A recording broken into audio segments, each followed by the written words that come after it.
About 158 miles south of New York City, you'll find Kona Surf Company, a surf shop run by a father-son team. Located on the coast of New Jersey, Kona is a surfer's dream as the shop makes custom surfboards. Surfing has been in our blood. The whole culture has been in our blood. I've seen my father come back from, surfing, and he's got a black eye or the board hit him, and our life was built around this sport. Here's how Kona makes its custom surfboards.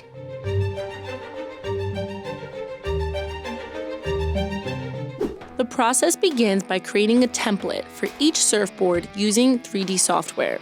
During this part of the process is where a customer can totally customize their board. They're able to change, what rocker they wanted. They're also to look at, the profile, the outline of the board, what type of rail template they want. They're able to see the whole board, shape it in, shape 3D with us, see the water flow. They're able to see all the elements of the board. From there, the surfboard blank, a piece of foam that is in the rough shape of a surfboard, is placed onto a machine designed specifically for shaping surfboards. Back in the day, board shaping used to be done all by hand, and now this tool can shape 90% of the board on its own.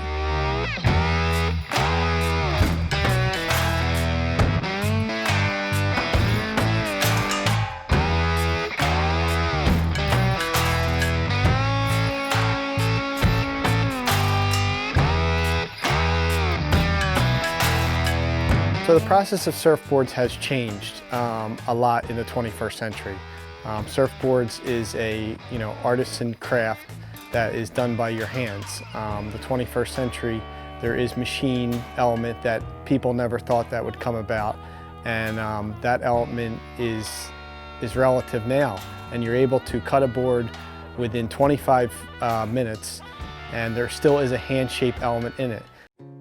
Mike Sciarra, Chris's father, started shaping boards in Hawaii in the late 60s and then later took his craft to New Jersey. But making surfboards was a tough business, and it didn't last too long for Mike. I originally started as a garage shaper in my garage in the Crest, and then we moved into like a small factory and started our store. And basically I stopped making surfboards once my family got going. And it's pretty tough to make a living building surfboards. It wasn't until years later that Chris found this new technology and convinced his dad to get back into the surfboard making business. Once the board has been shaped on one side, it's flipped over to do the other side. Another advantage to machine shaping is being able to easily replicate the board. To replicate the same board, it's almost an impossible feat to do that hand shaping. The machine gives you the opportunity to change it by the millimeter and to recreate the same, your magic board, multiple times.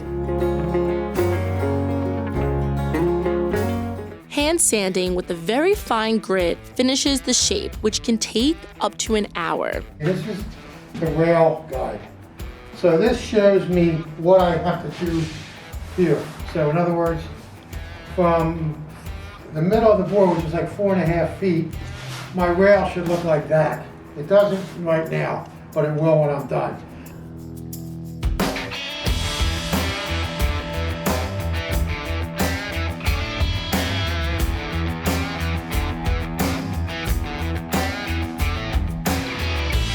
After the board is finished being sanded, it's sent out to be glassed. The glassing process consists of creating the fiberglass that seals the shaper's design. This is the skin of the board that protects the foam.